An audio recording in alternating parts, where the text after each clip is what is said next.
El reinado de los reyes católicos marca la transición entre la Edad Media y la Edad Moderna.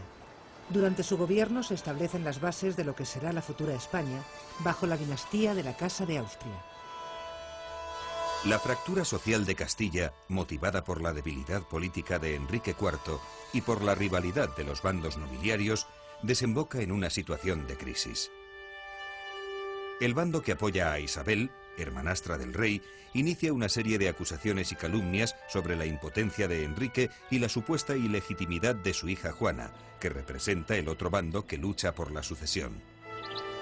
Tras el acuerdo de Toros de Guisando, Enrique IV reconoce a Isabel como heredera del trono de Castilla. Isabel es una mujer con un gran sentido político, que desde un principio no se deja dominar por los nobles ni por los privados del rey. Para fortalecer su posición, decide contraer matrimonio con el infante Fernando, heredero del reino de Aragón. A la muerte de Enrique IV, Isabel se proclama reina de Castilla en Segovia.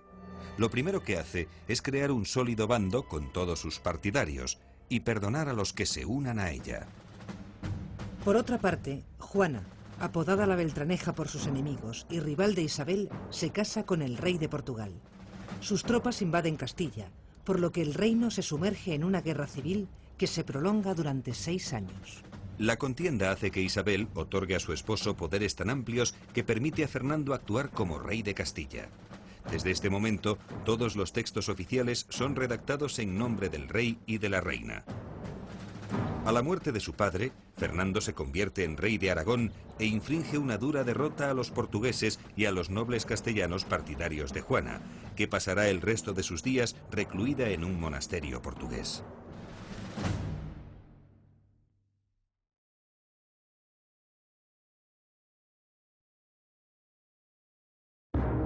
Tras la victoria militar, Isabel y Fernando tienen por delante la difícil tarea de reparar los graves daños provocados por la guerra.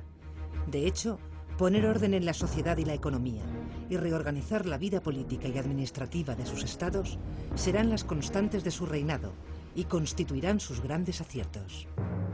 Pero la reconstrucción de la autoridad de la monarquía y la restauración del orden se hacen en el marco de una unión dinástica que es una unión personal. El matrimonio de Isabel y Fernando no supone la unificación de sus reinos, que mantienen sus propias instituciones, leyes y monedas. De ahí que ellos fuesen capaces de crear una fórmula política que probablemente ahora para lo que Europa tiene que hacer pueda servir de precedente, que consiste en dividir la soberanía en 2 planos. El plano superior, donde está la corona, donde está el poderío real absoluto, como dicen entonces, donde está la unidad económica, política, militar, etc., y el plano inferior, donde está la administración, que cada uno de los reinos está gobernando y administrando de acuerdo con lo que eran sus tradiciones. Tras la unión dinástica, el bloque formado por Castilla y Aragón aparece como la principal potencia de la península. Castilla tiene un importante potencial demográfico, unos 5 millones de habitantes frente al escaso millón de almas de Aragón. La vitalidad de la economía castellana descansa en su producción lanera y en sus importantes manufacturas textiles. Por su parte, en la Corona de Aragón, la economía de Cataluña ha sufrido una importante crisis con motivo de la guerra civil en el Principado. Sin embargo, la atonía económica de Cataluña tiene su contrapeso en el auge del Reino de Valencia, cuya capital experimenta un poderoso impulso comercial. Isabel y Fernando crean una simbología institucional alrededor de la cual gira toda una corte itinerante. Es una intensa campaña de propaganda gracias a la cual consiguen crear una sólida imagen unitaria. Para ello se valen de la heráldica, los lemas, las artes y los cronistas. La evolución de las armerías en la Casa Real se mantiene con una trayectoria bastante igual desde la unión de los reinos de Castilla y León, que se utilizaba el cuartelado, poniendo en el primer cuartel el Castillo, en el segundo el León y luego en el tercero se volvía a repetir el León y luego en el último se ponía el Castillo. Al desposarse Isabel con Fernando, el escudo se vuelve a cuartelar para incluir las armas de Aragón y Sicilia. Con la conquista del reino granadino, ambos reyes deciden añadir una granada en la punta del escudo. Como ornamentos del nuevo escudo, Isabel decide incluir la corona real, que en este momento es abierta, el águila con una sola cabeza, el yugo y las flechas, y la frase «tanto monta», expresión que viene a decir que la importancia de Castilla y León, y Aragón y Sicilia, es la misma. La figura de Fernando pasa a la historia como la de un hombre de su tiempo, capaz de encarnar el ideal de soberano renacentista por combinar fuerza y diplomacia, energía y persuasión. Tenemos en nuestro tiempo a Fernando de Aragón, que se le puede llamar casi príncipe nuevo, porque de rey débil que era, guiado por la astucia y la fortuna, se convirtió en el primer rey de la cristiandad. Por su parte, Isabel es una mujer responsable, inteligente y conocedora de los resortes de la política. Una mujer de gesto serio, casi adusto, en armonía con la afirmación de los contemporáneos de que rara vez reía. Profundamente enamorada de su marido, se siente muy dolida por sus veleidades sentimentales. No nos engañemos, no pensemos en una historia romántica. Para ella, Fernando es el deber. Para ella, Fernando es el marido que Dios le ha puesto, el marido más conveniente, el que estaba un poco dentro de la línea, y entonces hace de su vida todo un deber de fidelidad de mujer y de amor al marido.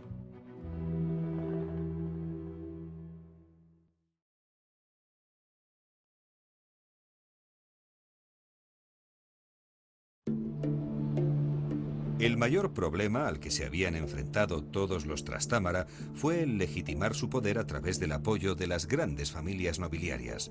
Esto solía desembocar en inestabilidad y guerra civil.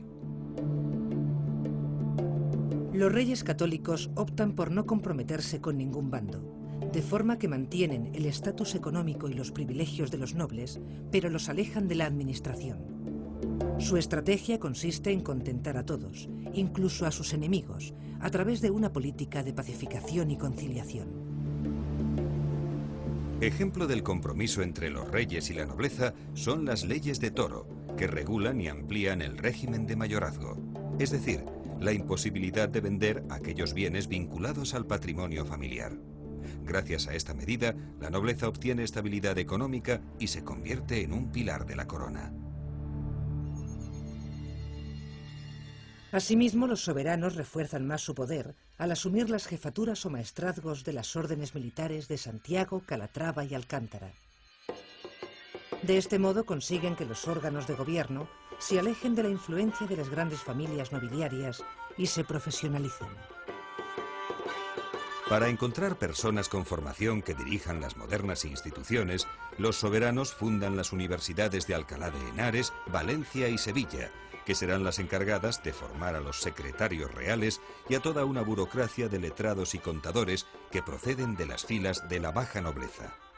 Son los expertos, pero a fin de cuentas son los que toman las decisiones, son los que redactan la documentación, las instrucciones a los embajadores, los que reciben las cartas, los que pasan al rey los informes, y al final el rey lo que hace es acomodarse a lo que esta gente les dijera. Es que esto es lo que va a traer consigo la división del Consejo en centros, zonas especializadas, que es lo que anuncia después lo que va a ser la monarquía moderna y los consejos de ministros actuales, vamos. Fernando e Isabel controlan los respectivos consejos de Aragón y Castilla. Crean en Granada una nueva chancillería o alto tribunal de justicia para Castilla, además de la ya existente en Valladolid. El poder del rey se canaliza a través de tres direcciones distintas. Hay un poder legislativo que corresponde a las Cortes, hay un poder judicial que corresponde a la Audiencia o al Consejo de Justicia, y hay un poder ejecutivo que corresponde al Consejo Real. El rey gobierna a través de estas instituciones y no interviene más que en muy contadas ocasiones. Para controlar las ciudades, los reyes potencian en Castilla la figura del corregidor, funcionario nombrado por el rey con atribuciones en la administración de justicia y el orden público. La creación de la Santa Hermandad fuerza armada inspirada en las hermandades medievales y cuyos efectivos aportan las ciudades y villas, tiene por finalidad asegurar la paz en las ciudades y caminos.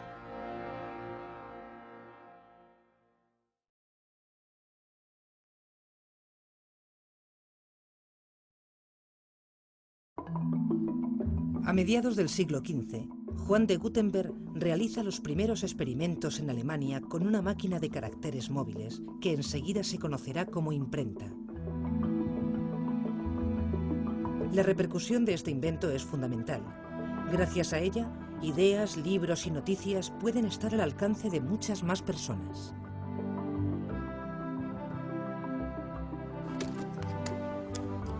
El proceso de impresión y confección tradicional del libro comienza por la composición manual.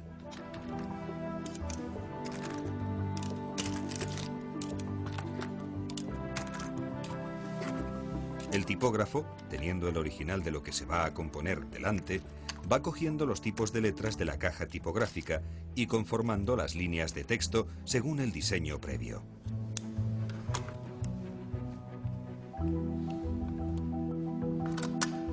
Luego se juntan las líneas en la galera, conformando la página, y se ata toda la forma tipográfica.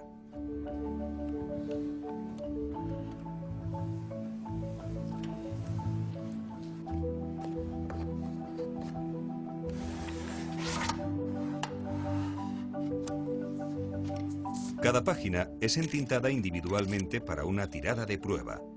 Es aquí donde se detectan y corrigen los posibles fallos de composición y las erratas. Posteriormente, se encuadra dentro de la rama tipográfica, es decir, dentro de todas aquellas páginas que van a ser impresas en una misma cara del pliego y a un determinado color.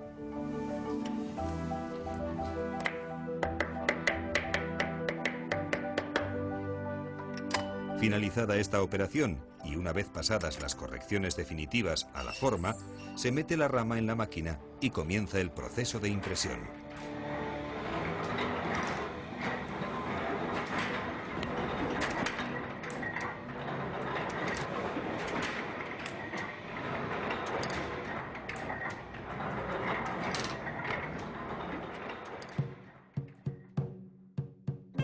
El auge de la imprenta y la hegemonía castellana sobre los demás reinos provocan que en estos años se vaya extendiendo el uso del castellano.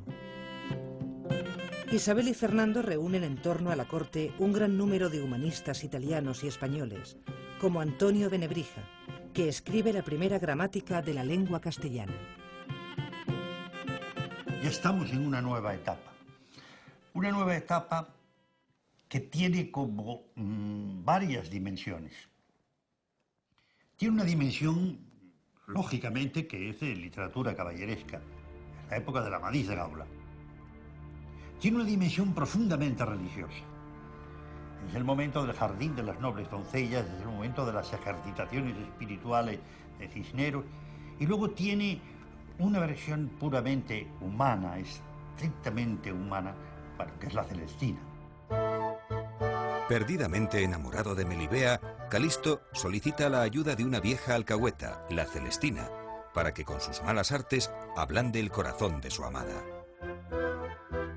Aunque es poco lo que se conoce de su autor, Fernando de Rojas, se sabe que es un judío converso.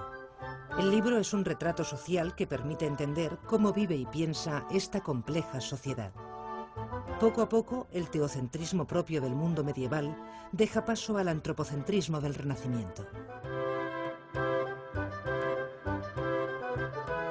Con esta obra se inaugura la serie de personajes de la literatura española que se han convertido en arquetipos universales: el Lazarillo de Tormes, Don Quijote, Sancho Panza y Don Juan. La monarquía, la iglesia y la nobleza compiten por el mecenazgo de humanistas y artistas. La consecuencia es un florecimiento de la vida cultural que combina formas del gótico tardío, el mudéjar y las novedades renacentistas. En este periodo se inician las últimas grandes catedrales góticas, como la de Salamanca y Plasencia, y se finaliza la de Sevilla. El gótico isabelino es el arte oficial de la época, del que destacan la Cartuja Real de Miraflores, el Monasterio de San Juan de los Reyes en Toledo o el Colegio de San Gregorio en Valladolid. Aparece también un nuevo estilo de decoración con elementos renacentistas, el plateresco, que recibe este nombre porque recuerda las técnicas y filigranas de los artesanos que trabajan con la plata. El pórtico del Hospital de los Reyes Católicos en Santiago de Compostela, el Hospital de la Santa Cruz de Toledo y la fachada de la Universidad de Salamanca son un buen ejemplo de este arte en el que se muestran símbolos y emblemas de la nueva monarquía.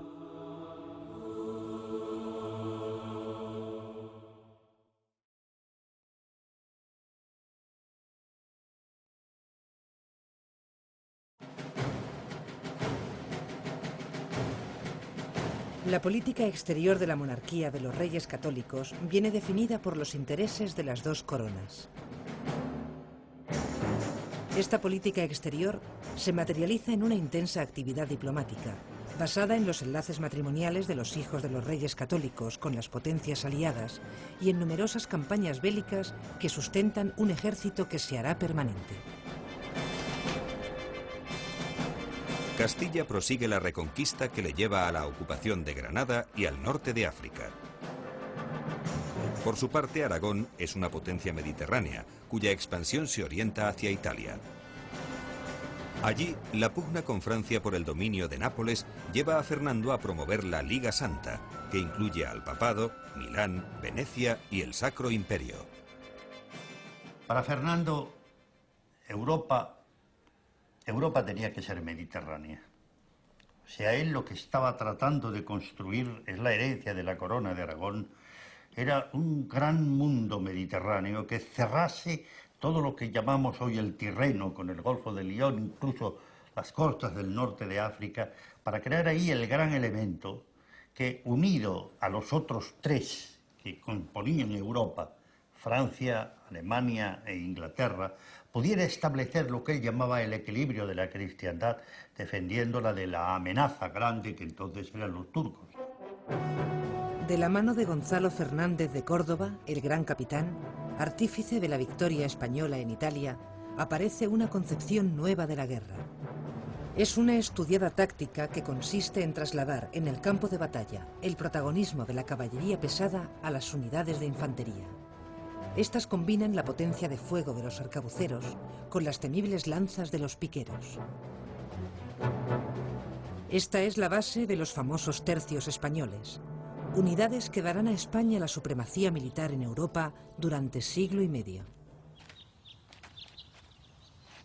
Esto es un arcabuz, el arma por excelencia o más generalizada durante el siglo XVI y parte del XVII. Tenía la caja, porque esta pieza de madera mal llamada culata, su nombre en armería es caja, que se compone de la caña o afuste, la garganta, hueco de la llave y la cureña. Y la parte terminal recibía un nombre bastante eufónico, la coz.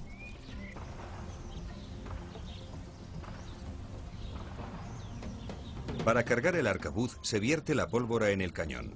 Luego se introduce la bala, que se afirma con varios golpes de baqueta.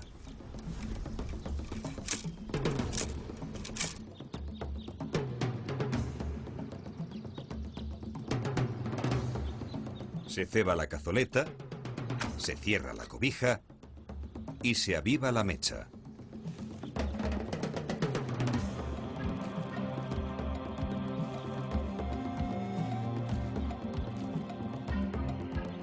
Ya solo queda apuntar y disparar.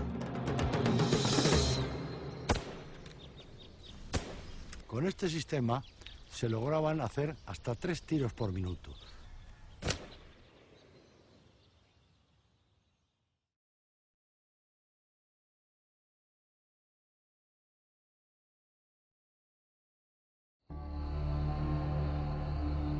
...1492 es una fecha clave para la historia de España. En este año se suceden 3 hechos decisivos.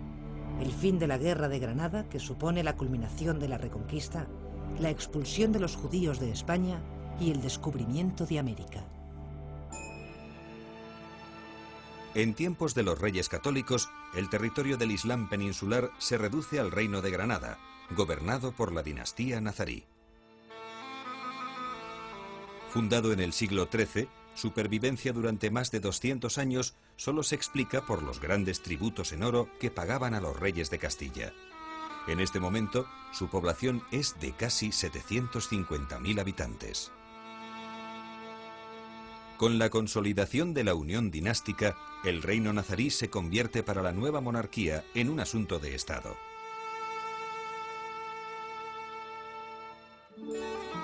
Es una larga guerra de asedios en la que las tropas de los reyes católicos hostigan al reino granadino.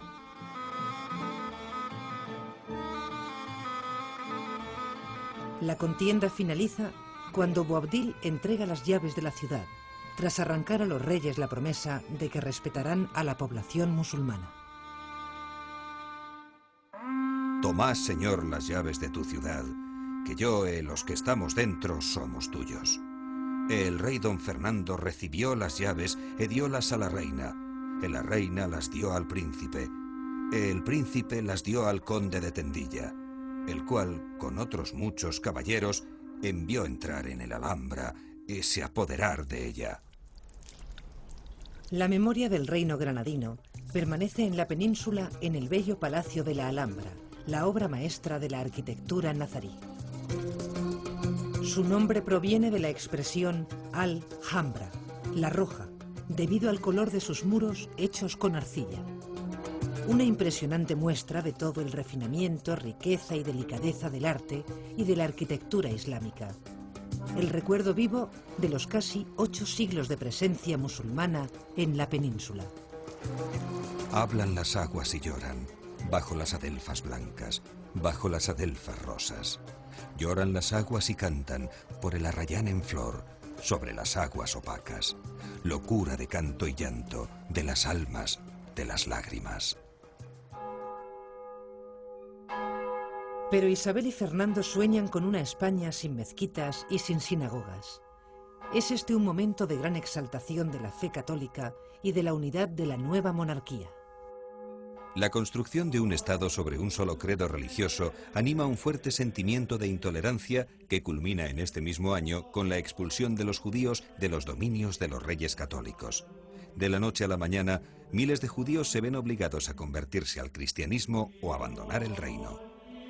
Todo esto se celebra en Europa con grandes fiestas. La Universidad de París se reúne en un claustro para felicitar a los reyes por estas medidas que ya era hora que tomasen, que había tomado toda Europa y eran los últimos, etc. Y entonces el Papa lo que quiere es manifestar que esto es algo muy importante para la cristiandad y les otorga oficialmente el título de Reyes Católicos con carácter hereditario. Lo ha utilizado el rey de España hasta 1931. Aunque Isabel mantiene un gran protagonismo en las cuestiones religiosas, ambos monarcas entienden que la unidad religiosa es inseparable de la unidad política, por lo que diseñan un modelo de Estado confesional. Para lograr esta unidad religiosa, adoptan diversas medidas como la creación del Consejo de la Suprema y General Inquisición, la expulsión de los judíos y la conversión forzosa de los musulmanes que habitan sus reinos. Los musulmanes convertidos, llamados moriscos, protagonizarán diversas revueltas y serán expulsados de España en el siglo XVII. La Inquisición española surge en un contexto de desconfianza sobre la autenticidad del sentir religioso de los judíos convertidos al cristianismo, los conversos. Desde este momento, la Inquisición deja de ser un instrumento meramente eclesiástico, que no llegaba más allá de decir efectivamente aquí hay un delito de herética pravedad y vamos a ver cómo lo corrigen ustedes, a convertirse también en un instrumento del Estado. Eso fue uno de los mayores errores que pudieron cometerse, porque naturalmente alteraba la función esencial de la Iglesia, instrumento de reconciliación, para mezclarla en lo que era un instrumento de represión. Con el nombramiento de Tomás de Torquemada como Inquisidor General para Castilla y Aragón, el Santo Oficio, como también se conoce a la Inquisición, queda establecido en las dos coronas. El funcionamiento de los tribunales del Santo Oficio comienza con las denuncias secretas, a las que siguen la detención del acusado, la confiscación de sus bienes, un juicio a puerta cerrada y la sentencia. Las condenas son leídas en un solemne acto conocido como auto de fe.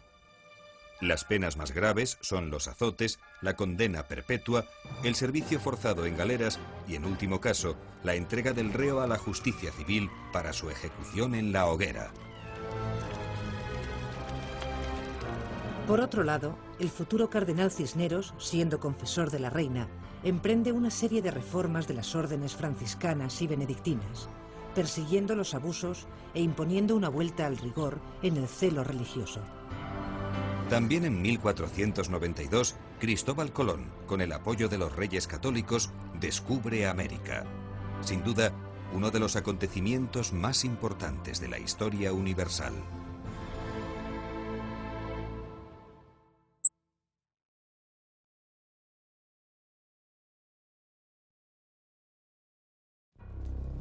Tras la muerte de la reina Isabel, la unión dinástica entre Castilla y Aragón se tambalea. Estando Isabel ya en la cama esperando morir, dicta el testamento. En un momento determinado se interrumpe y, dirigiéndose al escribano que toma nota, le dice: Muchas veces me he preguntado qué tengo que agradecer más a Dios en esta vida. Queda un momento pensando y añade: El marido que me dio, el mejor rey de España. Fernando renuncia al título de rey de Castilla y concierta su matrimonio con Germana de Foix, sobrina del rey de Francia. Juana, hija de los reyes católicos, hereda la corona de Castilla, pero su marido Felipe el Hermoso acuerda con Fernando marginarla del poder. Declarada Juana incapaz, Fernando se retira a sus dominios en Nápoles. Felipe, esposo de Juana, fallece poco tiempo después y se instaura un periodo de regencias alternado entre Fernando y el cardenal Cisneros. Fernando invade Navarra e incorpora los territorios a la corona de Castilla. Tras una ardua labor política, Fernando fallece y deja una poderosa monarquía de alcance europeo lista para asumir el desafío de la expansión ultramarina. El heredero, su nieto Carlos, será el primero de una nueva dinastía, la Casa de Austria.